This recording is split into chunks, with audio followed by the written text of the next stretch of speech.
Good morning, everyone. My name is Sheila Prasad. Could we have, oh, thank you. Could we have another round of applause for Madia and Liz? Thanks.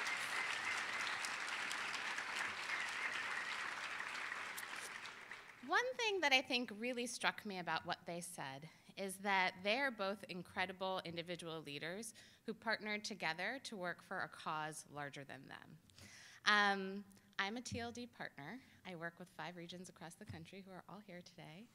And today I have the honor of moderating this panel on partnership. Before we start, I'd love if you all could turn to a partner, someone next to you, and share why do you think partnership is so critical to us at this point in Teach for America's history? So just take a minute, turn and talk, and we'll come back together. There's lots of reasons why partnership amongst staff members, amongst people in this room is so critical. 2 come to my mind in my work as a TLD partner. One is the new operating model. Now regions are charting their own course, which is wonderful. And it requires a different type of partnership between regional and national staff members like myself than before. Another is diversity. Our students, our core members, our staff members are more diverse than ever before. And that requires us to build partnerships across lines of difference, more so, maybe than in the past. We all know that partnership is really important, that it's so important for our work to be impactful, for it to be sustainable, in my opinion, for it to be fun. But we also know that it's really hard. And luckily today we have 4 sets of partners from across our country, across our organization, who are going to share a little bit about both their challenges in working together as partners and also the incredible impact that they've had and what they've learned. So before we go on, I would like each of you to introduce yourselves, your names, where you're from, and a little bit about what you partnered on. I'm Anaja. I am an MTLD in Chicago. It's Anaja's birthday today, everybody.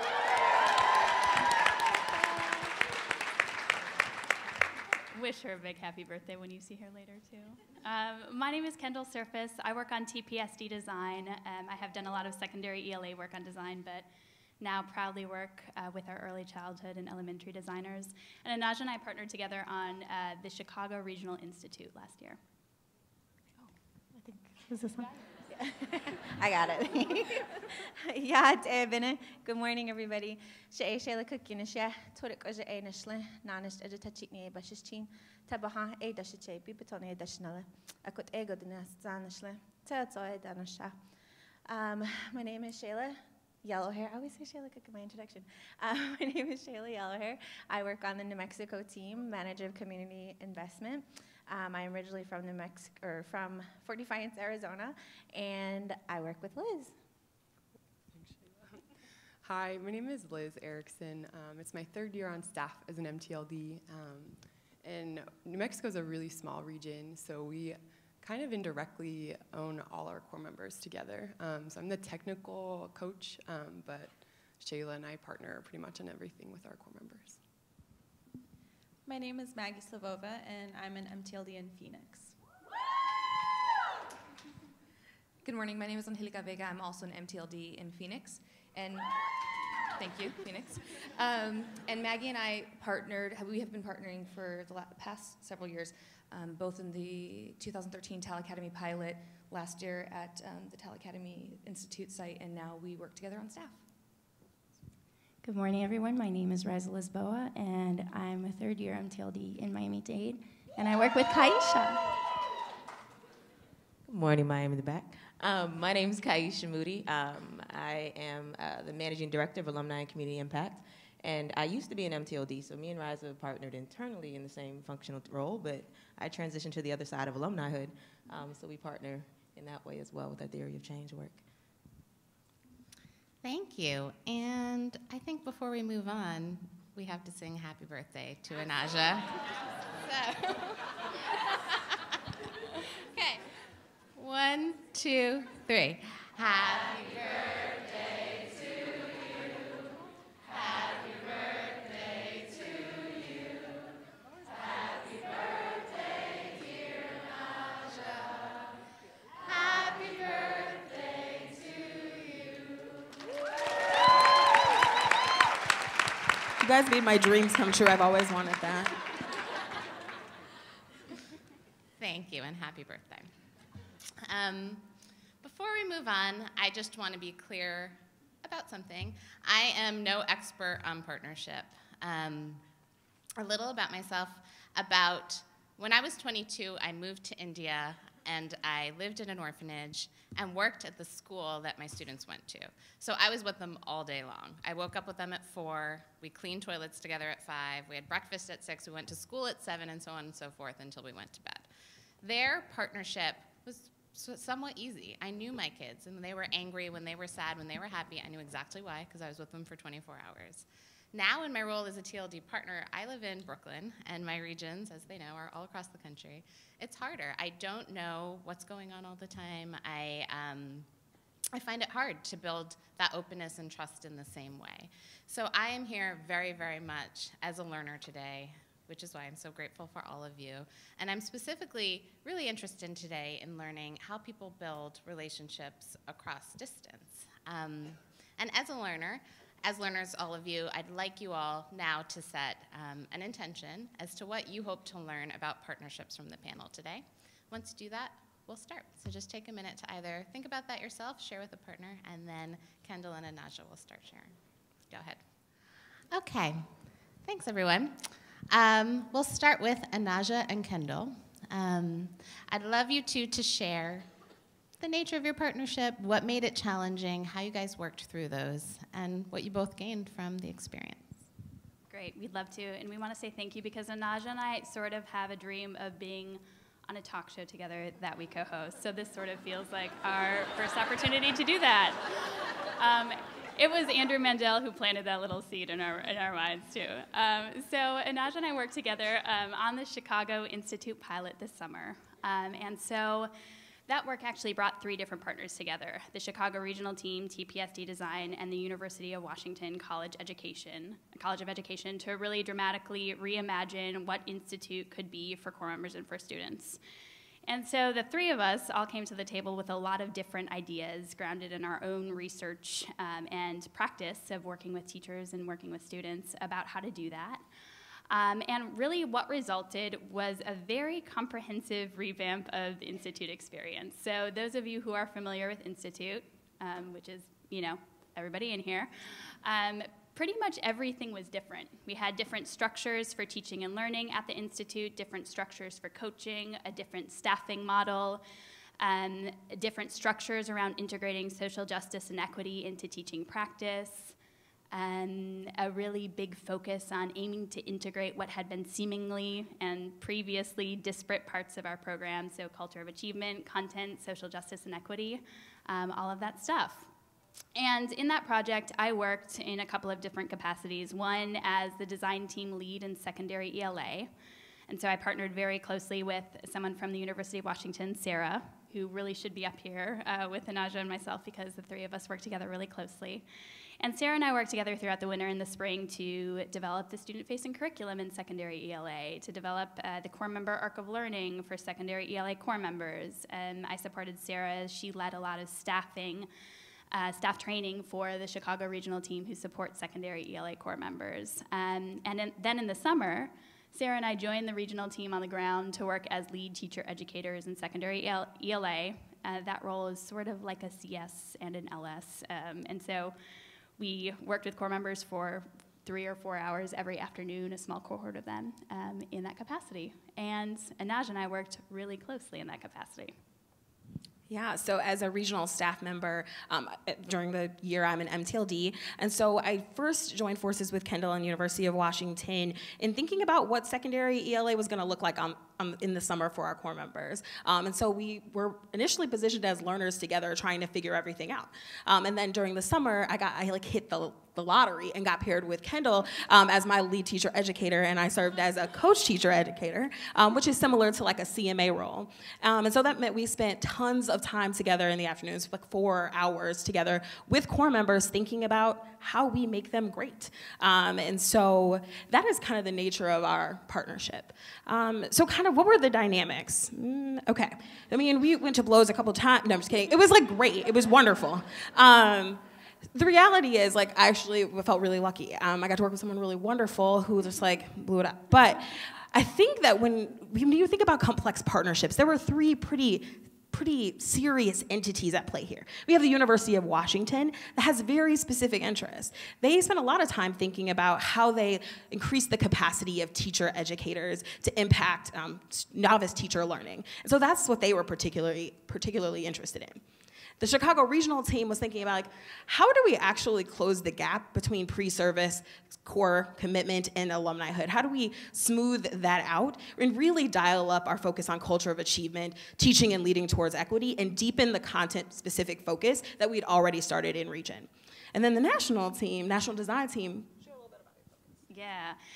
So in this particular capacity, which is like a research and development project for us, we are really interested in sitting with and beside the Chicago regional team to reimagine pre-service in their context, but also to think about what can we learn, what principles can we draw out from this about what really strong pre-service training looks like, so that we can take those principles and help translate those into other national and regional institute contexts. So we have three different groups wanting very different things in service of the same goal, which is to elevate the bar, what is possible for our beginning teachers on the first day of school. So there were lots of tensions, from how do we integrate social justice and culture of achievement work into content, to how do we even think about their growth? Do we use TAL? Do we use University of Washington frameworks? Like, so many tensions. A lot of tensions. We're just going to talk about one. And that tension is group coaching versus individual coaching. Something that the University of Washington has done a lot of research around is how to engage core members and new teachers in group coaching, in which they develop a real community where they do things like rehearse their teaching practice in front of one another and have one person, one coach, actually coach that core member in front of lots of other people. Or they review core member video footage all together in a room and stop and think about the particular judgments that that teacher is making in the moment. And that's pretty different from the way that we often coach teachers at Institute, where we do a lot of lesson plan review, or we have a lot of individual conversations with folks. And so one thing that Anaja and I noticed happening this summer is that when things got hard, when we got tired, it was Institute, we got tired, we were tired, we would find ourselves reverting back to what was comfortable for us and not what we had committed to. And what we had committed to is primarily group coaching because we believed and saw a lot of benefit from that. We actually saw core members every time they would get to our session say, can we review our footage with our partner today? Like the first thing. I don't know about you all, but I got one little tape of myself teaching at Institute and I threw it in the garbage and never watched it. So just a really different orientation to working with one another in order to do some group coaching. We felt that and saw that and believed in that. But when things got hard, I wanted to do what I had always done, which was like go back to my dorm room and review 500 lesson plans and give people a lot of detailed individual feedback because that's really comfortable for me. I wanted to pull those people on the struggle bus and have one-on-one coaching sessions, let's be real. And so part of what we needed to do with Sarah would be to like check ourselves on those instincts and check ourselves when we found ourselves like sliding back away from our intentions to do the comfortable thing. And we did that for some good reasons. Like one reason is because we're trying something new and we can't see the light at the end of the tunnel. Like, is there a light? Where is the tunnel? Where does it end? What are we seeing? And the stakes feel really high for kids and for core members. But we like have to not always rely on our instincts when we're trying something new. But on the other hand, I think we found different examples where we saw some core members who weren't totally benefiting from this group coaching and they needed something else and something extra. And so then we also needed to really critically look and see and say, what do we know from what we have done before that we need to preserve and translate into this new context in ways that aren't just instinctual and habitual, but are really smart and in service of what we want to be true? So one of the things that I'm thinking about kind of moving forward out of this partnership as I think about my own work as an MTLD and my hope for our region is that like the reality is we're still trying to figure things out, right?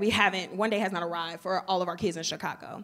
And so that requires us to wildly partner with those who have expertise that we don't have and to stretch ourselves. And that's not always comfortable. Right? But I think that the other piece that goes along with that is realizing that we do have things to bring, and it's that tension and what is born out of that that we're in service of, that we're in search of. And so I think that's one of the major things that I learned. Thank you, you two. I think you shared such a great example of how different philosophies sometimes come up and cause tensions when we're working with different people in the organization, so thank you. Liz and Shayla, I'd love for you guys to start sharing. I know you partnered to work with a certain set of core members, and again, I'd love to hear what was great about that and what was challenging and how you worked through it. Yeah, so Shayla and I work on the New Mexico regional team in the Four Corners. And when we were thinking about New Mexico and what makes New Mexico really special, New Mexico very much values family and place.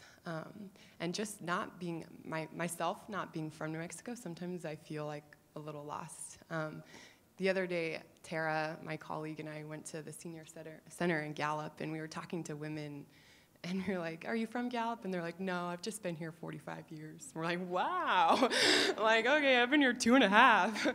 And when Shayla joined the team, I think the unique partnership that I found was family and emotional support. I kind of just fell in love with Shayla's family and invited myself to her daughter's birthday parties. She's 5. And I started just getting to know her parents and her then fiance, and then ended up officiating her wedding, which was really special. So if you're in New Mexico and you want a wedding officiant, I'm your lady.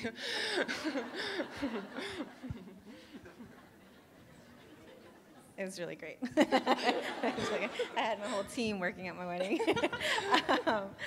No, I think just to kind of echo Liz, so I joined staff in 2013, and a part of that was transitioning to being the first Native staff member hired in New Mexico, and that was hard. And also thinking about like being the first mother on TLD, which is sort of a culture shift. We went from working ridiculous hours to actually saying, no, I'm gonna go home and I'm gonna make dinner and it's gonna be fine. And so thinking about like the culture shift that in some ways needed to happen in order for us to be successful people. I think another way that like family, I often have the team over for, like Liz said, like birthday parties and baby laugh parties, and just things with my family, because it makes sense. Like I don't know how else to operate. And so bringing that value into the way that we work with our core members is also something that we really are intentional about. So treating each other in ways that, you know, loving each other enough to challenge them in hurtful times, and also like loving them despite certain things that are said, which is really hard for me. I tend to be somebody where, you know, like just thinking about challenging in general, where it's hard to hear when I'm from the community and I'm from the place, to hear people say things that are aggressively attacking a part of my identity. So I'll let Liz talk a little more. Yeah, when I think about family in that too, like families hurt each other and families can be kind of mean to each other. And I think about when Shayla joined staff, there were unique times, or there were actually a few times that particularly white core members would come into our office, which is great, and make copies, which is fine, and just say some hurtful things kind of off the cuff. And, you know, before Shayla joined staff, a lot of times I would hide in long-term adaptive coaching and think like, well, we'll address that mindset later, you know. And it was like when Shayla joined staff, I realized that when I was silent in those times and deferred to Shayla, that my silence was very loud and very painful. And so I think about like, what are times when actually I could use my voice with Shayla and work with her and support her as a family. I think just to give you guys an example, one day we were in the office and just like in the conference room. If you guys have been to New Mexico, we have a very small office, and we often just congregate in the conference room on Fridays and eat and work. So a core member came in, and she was a kindergarten teacher, and my daughter's in kindergarten, and so I am very aware of like different things that are brought home and some of the comments that were made were just like, my kids' parents don't care, and my kids just don't care in their behavior, and they just, they come from homes that are this way, and just like so many assumptions. And I'm sitting there and I'm like, actually, no, you need to check yourself on that, because like my daughter's in kindergarten, and by you saying that parents don't care, you're grouping me into that group, like, and that's wrong, first of all. And so, like, I think I said a couple more stronger things. But knowing that, like, walking away from that situation, especially with white core members, my reflection on that was I start to question myself as a coach and whether or not, you think about, like, trust and building trust, and sometimes being on staff with Teach for America is at odds with being Native, especially from the areas that we work in, giving an outside organization and the historical trauma that has been placed upon my community specifically as Navajo people, but also a lot of Navajo or a lot of Native people across the country. So I deal a lot with not necessarily guilt, but just with the different types of feelings that I feel, so many feelings. And so, like, trying to deal with that, and I think looking to Liz as that support person where not necessarily, like, in the moment I need her to stand by me because I feel like I can handle that on my own, but knowing that when I step back, I'm going to need somebody there. And so I think that's how our partnership has worked. That's all.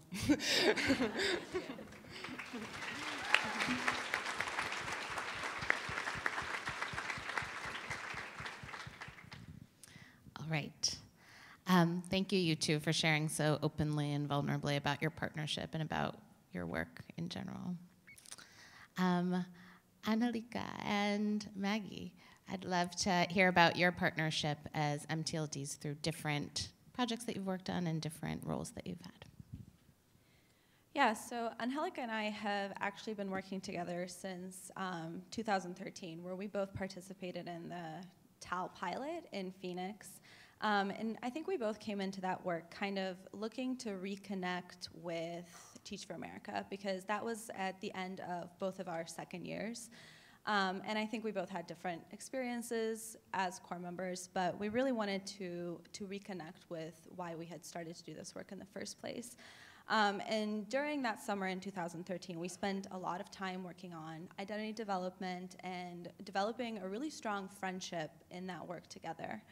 And throughout that year, we did a lot of other events through TAL. And then in 2014, during Institute, we had a TAL pilot school where we were actually able to take a lot of the things that we had worked on and apply them at our own site. And I think that's where really, like, our partnership started to change and develop further, because up until then, we had been friends and we had worked together, but that was really all that it was. But when we got to our school, suddenly we were no longer just friends. Now we had to function within a vertical structure, because Angelica was the school director at the school, and I was the academic dean, which in Phoenix is like the equivalent of a curriculum specialist. So no longer were we just friends who had done identity development work together. Now she was my manager.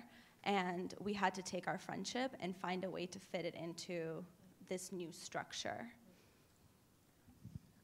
So one of the things that rapidly came up was trying to adapt and face the duality of now being in a managerial role with Maggie, maintaining our friendship, but even more so also maintaining what we had learned and what we believe to be true about identity-based development and what we believe about leaders who are authentic in what it is they do and what it is they believe and how they operate. And so initially, one of the first things that really was hitting me hard was I was attempting to fit the archetype of an SD. I was attempting to fulfill that role as it was described and as I was hired on. And through that process, I really felt that I wasn't being my authentic self. And as I was grasping to really try and be my authentic self while also being effective, I was spending so much time trying to navigate the tension of not wanting to come off or being perceived as aggressive, intimidating, or angry, but also still delivering feedback that was important. And I had such a difficulty with delivering both the competency-based feedback as well as the identity-based development, and I wasn't navigating my intentions with my impact well enough. And so there were so many clashes that occurred through that time. Yeah, and from my perspective, as the instructional leader at the school, I had to navigate facilitating sessions not only on traditional lesson planning, but also finding ways to incorporate a lot of the goals for our school, which included student-centered classrooms and raising student voice and having more constructivist lessons happening. And so for me, I was also kind of finding myself having to find a way to fit what I perceived as the archetype of what an academic dean was supposed to be with my own personal strengths and the way that I lead naturally, which did not really coincide with what I perceived to be the archetype of an academic dean. And so I found myself really uncertain in that role because I wasn't able to lead with my strengths, and I was also having to find a way to fit those strengths into an archetype. And so through this process, we're both going through this simultaneously in our own way, and there's not much conversation going on about it. And so the greatest difficulty is when it would arise, and I recall one specific instance where we had a really tense conversation, and it was time for me to give Maggie some feedback, and I had it in my mind, I'd practiced with my coach, and I knew I had to tell Maggie something, I just didn't know how to do it effectively. So I was, again, trying to straddle between competency-based and identity-based development. And so I go into this conversation, I deliver the feedback in the way that I thought was right. And after I did, I gave her this feedback, and I focused on what I had interpreted as her lack of decision-making ability. And in hindsight, that wasn't the case whatsoever. And Maggie was wonderful in her role, but I was focused on something else, and I wasn't drawing out her strengths. And I realize now that after I delivered that feedback to Maggie, it was actually just a result of me feeling that I was inadequate in my own work. I didn't know what to do. I didn't know how to do it effectively. And it actually just came out, and it ended up being really hurtful for Maggie in the moment. And so in reflection, I think about what I would have done differently, obviously, as we all do. But really, in what I wanted to deliver and what I wanted to focus on with Maggie wouldn't have been that piece of information that I delivered. And so in Maggie's reflection, in our conversations through what happened, is when a lot of strength came through. So I'm going to let Maggie talk about the intention of our conversation. Yeah, I think that I fully believe that Angelica had good intentions in giving me that feedback, but I personally was already feeling uncertain in my role and very uncertain in trying to fit this archetype. And then hearing that she was perceiving me as someone who was not making decisions appropriately was very jarring for me. And so I told her, like, I don't like that feedback. It's not helpful. And I think for her that was hurtful in a different way, because at the time I wasn't aware that she was trying so hard to give feedback that would be effective for me. From my perspective, all I was seeing was that she was giving me feedback and it was hurtful and it wasn't helping me. And so I think that what we were experiencing was essentially a clash of two stereotypes, right? The school director stereotype of what a school director should be, and my perception of what an academic dean should be. And we were playing those roles. We weren't actually bringing our authentic selves into the situation. I was acting as what an academic dean should act like, and she was acting as what a school director should act like. And in those roles, we clashed because there was no authenticity to what we were doing. And so what we found is that our intention was absolutely colliding with our impact, and through all of it, we uncovered that our authentic leadership was just being masked by what we thought was expected of us, what we believed was true historically in our organization, what we believed was true of people in our positions and how they will be successful. And when we weren't authentically partnering with one another, we were just filling roles. And I think we can all agree that you can't do this work well, you can't do this work from the heart, and you can't affect change if you're just acting. And that was such a great source of frustration for the both of us. And once we discovered what that was, it was uncovered, and we went through we did the work. We did the messy identity development work. We broke down the walls, and we just really revealed to one another exactly what we've shared with you. But it wasn't until we had that deep conversation, that difficult conversation, that we brought a new sense of appreciation for one another and understanding of one another's roles, as well as what it is we were expecting from one another. Yeah, and I think a lot of the reason why we were able to have that conversation is because we had spent so long working on identity development and figuring out who we were as individuals. And I think that it would have been very easy after that first time we sat down and had feedback, it would have been very easy for us to say, okay, we're done. Like, I got that feedback. I'm not happy, but I'll take it. Like, I'll just do my job, and Angelica will do her job. But I think we both weren't willing to let that sit. And because we did go in and have that difficult conversation, and we're willing to be vulnerable and messy, I think that's why our partnership was able to evolve into an actual partnership as opposed to just a surface level working together. And so, and just in closing, like we think about also like our diversity core value, and that's where we found like that's where it really lives, is where two people are showing up and we're bringing our differences, but we're not losing value along the way. And once we were able to really uncover all of that, we had a renewed sense of self, and it was much more effective in the ways for both competency and identity development. And now as we work together on staff, I feel like we have a much stronger partnership. I mean, there's still work to be done, but I feel really grateful in being able to partner with Maggie to do that work.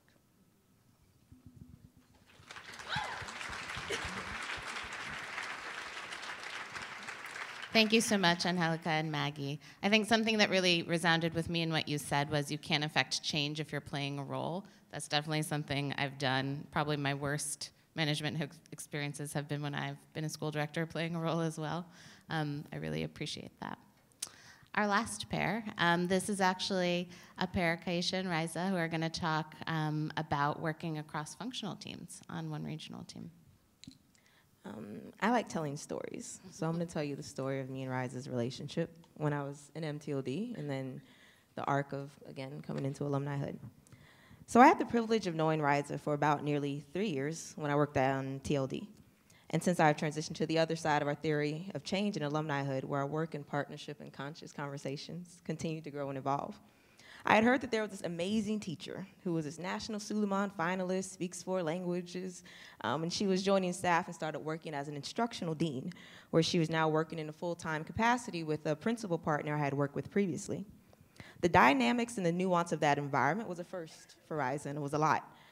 She was new to the organization, and now working in a leadership context that was a lot more diverse and had a lot of more cultural elements that she had to learn to navigate in order to partner effectively and make meaningful change for her kids. In the beginning, we hit the floor running and we talked shop, had frank conversations about managing relationships across lines of difference with school administrators and then our core members. While Riza and I had opportunities to dig in deep and support one another, we also had conversations where we were completely opposed. I remember one day after a site visit to California, we had seen a number of high-performing schools, and Riza and I had stood on opposite sides of the ring defending the weight of quantitative data of our students and the weight that it had over qualitative gains, our kids, their strengths, and their community. I felt strongly that our kids were more than just data to be collected and rolled up in an Excel sheet. I was tired of broke down excuses led by our own limitations, impacting what we dared to do for kids. I was frustrated, but I knew Riza was right. I knew I was right, and I knew that there had to be a balance. Unsatisfied by the outcome of that day's conversation, I reached out to Riza later that night and invited her to sit and chat. I wanted to learn more about her, her story, her motivations, so that I could suspend whatever assumptions or judgments I was making. This work is emotional work, and I wanted to make sure my emotions were not getting in the way of me seeing and hearing someone I greatly admired. 3 hours later, after talking about family, culture, identities, and our journeys, I left feeling like I had met someone who I could relate to on a whole nother level. I understood the passion, I understood her stance, I understood her commitment. The richness and complexity of her identity allowed me to fully think about my own and how it shaped my own beliefs. And lastly, I understood why, as 2 women of faith, why God crossed our paths together. Since then, Riza has pushed me to think critically about the burden and privilege of my blackness in this work. I think it was because she always feels comfortable asking me questions, most that I've never asked or even thought of before. Our relationship continues to evolve over genuine curiosity and desire to work and grow in this work together around a shared vision for Miami and our kids. We have an obligation in this work to work together and to partner. I often tell Riza all the time to stop oppressing yourself. She then smiled, knowing exactly what I mean. When I speak to her privately about the work, her passion and conviction of her words flows effortlessly from her heart like a mighty stream. However, she often doubts herself in public, whether the comment is hers to make or if she's going to offend somebody. But I push Riza to think critically about her own privilege and then that responsibility. As a fair-skinned Latina working in Miami with a heart for kids and a heritage rooted in struggle like my own, but with a complexion, an outer complexion that requires her to speak up in the face of true allyship, when at times, unfortunately, my complexion of my own may not be received in certain spaces. The core members she supports will one day be my alums. She must speak, she must lead, she must think critically about the spaces she creates for our core members so that they cross into alumnihood, ready to lead boldly and fearlessly for kids with the right mindsets in any space. I adore Riza. I look forward to our evolving partnership in this work, and we continue to stand as two women committed to our kids to make sure that they get the best that they deserve, and we'll do whatever we can do on both sides of our theory of change to make sure that's possible. Thank you so much for sharing, Kai, and it's kind of hard to follow a storyteller like that. But yeah, so my first year on staff, I actually met Kaisha at the 2010 alumni induction, and I remember her just speaking to a crowd of about 250 people, and let me tell you, she can sway a crowd. So when I joined staff about 3 months later, my cubicle was diagonally from hers, and I remember her coming in, plugging in her earbuds, and I was just like, I just want to get to know her. But I'm kind of intimidated by somebody who can like hold her own like that in a crowd. But eventually, like she said, when we went to the Bay region, we had that really long talk. And I remember her sharing about her Rasta Christian heritage. I remember, me opening myself up and, sharing that my mom had passed away when I was 16, that I had family in Brazil. All about my complex identity and background and not really knowing how to identify. Am I like a Latina? Am I, America wants me to be, I look white, but really I have, black great-grandparents, and then my grandmother's Native, and I was going through all sorts of identity questions, and I was just like, this is what I am, like word vomiting to her over coffee. But she listened intently, and I felt like as I heard her perspectives, as I heard about her experiences, it really brought an awareness to, I guess, this work and kind of brought purpose to my work.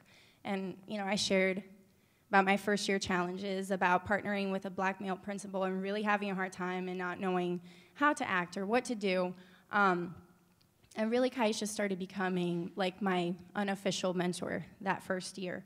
Then on my second year on staff, she transitioned onto the Alumni and Community Impact team.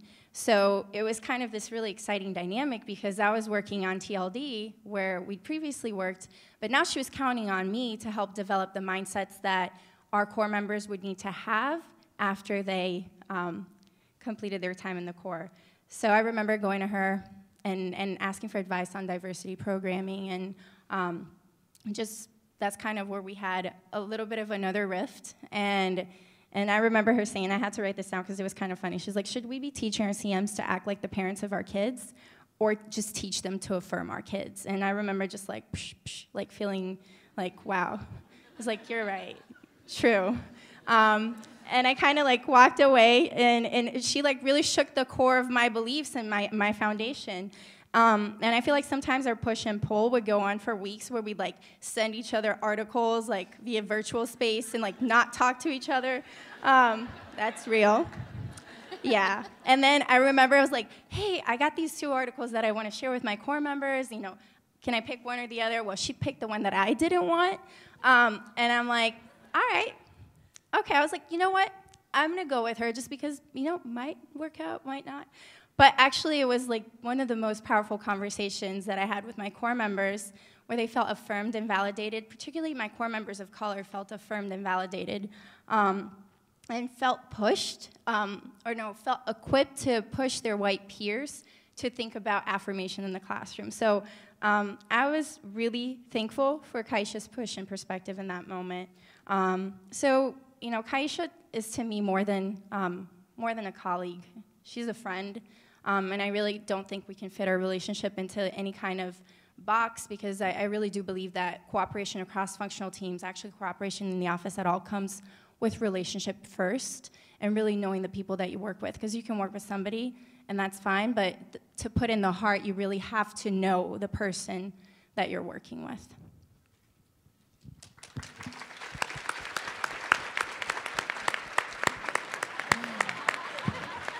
Thank you all so much for sharing. I think something that really sticks out to me is both the impact of relationships and also having real conversations when you feel like those relationships are falling and the work's not happening. We're going to transition. Everyone, we're going to give you some time to reflect either with a partner or by yourself, and when the music comes on, we'll come back together. So thank you all. Thank you, all of our panelists, for sharing about partnership with us.